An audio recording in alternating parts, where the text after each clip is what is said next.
Hello বন্ধুরা, কেমন আছো? আশা করি তোমরা ভালো আছো। তোমাদের ভালোবাসা আমি খুব ভালো আছি। তো অনেক দিন হয়ে গেল লং ভিডিও তোমাদের শেয়ার করিনি। আজকে একটা নতুন ভিডিও নিয়ে চলে এলাম। অনেক দিন আগে দেখেছো আমি মায়াপুর গিয়েছিলাম। তো কেনই হঠাৎ মায়াপুর যাওয়ার ঠিক করলাম যাবো বলে, তো সেটাই তোমাদেরকে আর কি জানাবো। তোমরা আগের ভিডিও জানো না যে আমি কেন হঠাৎ মায়াপুর চলে গেলাম। অনেক দিনই মনটা করছিল মায়াপুর যাবো। আগের ভিডিওগুলোতে তোমরা শুনেছো বা দেখেছো যে আমি বলেছি আমার মনটা খুব মায়াপুর যাওয়ার জন্য হচ্ছে। তো হঠাৎ ঠিক করলাম আমি আমি মামুনি আর শ্বশুরমশাই তিনজনে মিলে চলে যাব মায়াপুর। তো যেমন কথা তেমন কাজ। তো সকাল সকাল উঠে সাজুগুজু করে আর রেডি হয়ে বেরিয়ে পড়লাম। কিন্তু বেরোনোর সময় এমন হলো একটু টোটো ধরতে লেট করেছিলাম, তার জন্য ট্রেনটাও পেলাম না। তো টোটো থেকে নেমে সোজা দেখো আমি ট্রেনের টিকিটটা কেটে নিয়েছি। নিয়ে প্ল্যাটফর্মে এসে দেখি ট্রেনটা বেরিয়ে গেছে। তো আবার পরের ট্রেনের জন্য অপেক্ষা করলাম। তো যাই হোক ফাইনালি পরের ট্রেনটা পেয়ে গেছি। তো দেখো ট্রেন যেহেতু আমরা একটা মিস করেছি ওই জন্য অনেকটা বেলা করে ফেলেছি। যখন নবদ্বীপে নামলাম তখন অনেকটা বেশ বেলা হয়ে গেছে আর সূর্যের রোদও প্রচণ্ডভাবে বেরিয়েছে, ভীষণ গরম হচ্ছিল। তো যাই হোক দেখো আমরা সবাই মিলে টোটো উঠে পড়েছি। এবার টোটো থেকে সোজা চলে গেলাম নবদ্বীপ ঘাটে। আর এখানকার শুনেছি দই নাকি খুব ফেমাস, খুব নাম আছে। তো আমার শাশুড়ি মা বললো নবদ্বীপে এসেছি, একটু দই না খেলে হবে না, তো চলো দই খেয়ে নিই। তো দেখো আমরা তিনজনে মিলে টিকিটটা আগে কেটে নিলাম। আর এখানে টিকিট যদি তুমি নৌকায় যাও তাহলে 5 টাকা, যদি লঞ্চে যাও তাহলে এখানে 10 টাকা। তো টিকিটটা কেটে নেবার পর আমরা চলে গেলাম একটা দইয়ের দোকানে, মানে দই বিক্রি হচ্ছিলো সেখানে। তো গিয়ে নবদ্বীপের দই ট্রাই করলাম। দইটা ভালোই লাগলো, কিন্তু বাট আমাদের এখানে যে দইয়ের থেকে অনেকটা আলাদা। খেতে ভালো, খারাপ বলবো না, ভালো। তো যাই হোক দই খেয়ে এবার আমরা লঞ্চ যেহেতু ছেড়ে দেবে লঞ্চে উঠে পড়লাম। আর লঞ্চে উঠে চারিদিকটা দেখছিলাম। আর এই নৌকাটা যে তোমরা দেখছো, নৌকাটার টিকিট ছিল 5 টাকা করে, কিন্তু খুব খোলামেলা আর রোদ ছিল বলে আমরা নৌকাটায় উঠলাম না, আমরা লঞ্চে উঠে পড়লাম। আর ঠিক করেছিলাম বিকালবেলা ফেরার সময় নৌকায় উঠবো। তো যাই হোক লঞ্চ থেকে আমরা নেমে পড়েছি মায়াপুরে। আর আর দেখলাম যে জল দুরকম জল আছে, অথচ দেখো অত ঢেউর মধ্যে জল দুটো কিছুতেই মিশছে না। মানে গঙ্গা যমুনা একদিকটা ঘোলা জল, একদিকটা পরিষ্কার জল, কোনোটাই একভাবে মিশছে না। তো দেখে খুব ভালো লাগলো, কত মানে ঠাকুরের কি লীলা। আর বাসেও আমি অনেক বছর পরই বাসে উঠেছি। সব সময় তো আর বাস আমাদের দিকে চলে না, আমরা এখানে বাইকেই যাতায়াত করি, মানে বেশিরভাগটা বাইকে।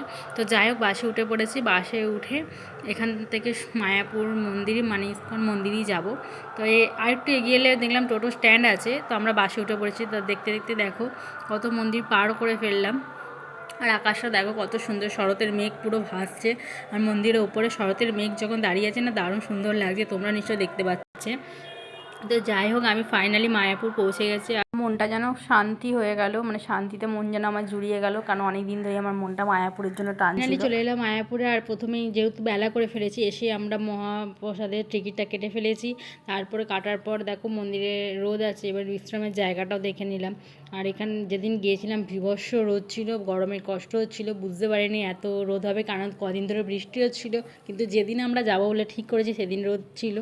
তো যাই হোক দেখো এই রোদে, তো দেখো সকালবেলায় কয়েকটা দোকান খোলা আছে, সন্ধে হতেই মানে বিকাল থেকে সব দোকানগুলো খুলে যায়। তো তোমাদের আমি দেখাবো মানে কি দোকান আছে।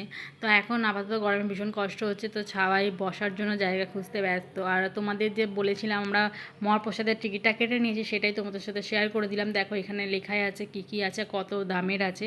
এখানে সাদা ভাত, ডাল আর মিক্স সবজি, পনির রসা, পায়েস আর পাবে 60 টাকাতে। আর এখানেও আছে আলাদা 70 টাকা করে। আর এখানে আছে 50 টাকার, এখানে খিচুড়ি যাই হোক আছে। আর তোমরা গিয়ে ঠিক টাইম মতন টিকিটটা কেটে নেবে। যেমন টিকিট তেমন টাইম টেবিল করা আছে, কোন টিকিটে কটা থেকে আর কোন দিকে ভোগ বিতরণ করে।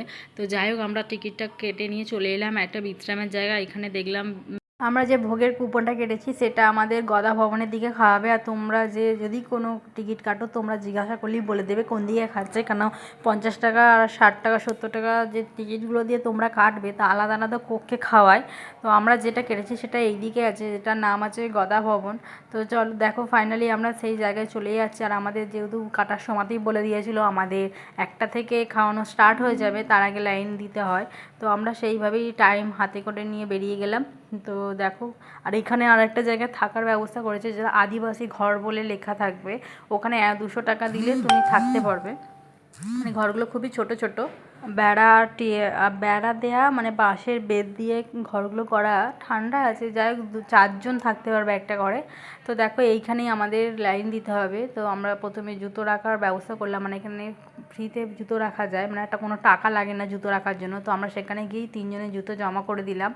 তো দেখো আমি তোমার সাথে কথা বলতে বলতে ফাইনালি জুতোটা জমা করে দিয়েছি, দিয়ে এবার লাইনে দাঁড়াবো। আর এখানে এসে দেখলাম অনেক মানুষ লাইন দিয়েছে, ভাবলাম হয়তো একটা করে ব্যাচ হবে, গিয়ে দেখলাম না, অনেক বড় হলে খাওয়াচ্ছে। মানে এই এতগুলো মানুষ কোনো একটা জায়গায় গিয়ে কম হয়ে গেছে, মানে কোনো একটা জায়গাও ভর্তি হলো না। আমি দেখেই অবাক, মানে এত মানুষ দাঁড়িয়ে আছে।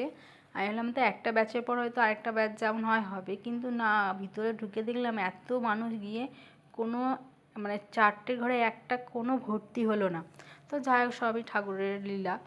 তো তো যাই হোক, এখানে ভোগ খাওয়ানো হবে। আর মেন মন্দিরটা এখন খোলে না, 4টের সময় খুলবে, কিন্তু ওখানে কোনো ফোন অ্যালাউ না বলে আমি কোনো ভিডিও করতে পারিনি বা ছবিও তুলতে পারিনি, শুধু নিজেই দর্শন করেছি।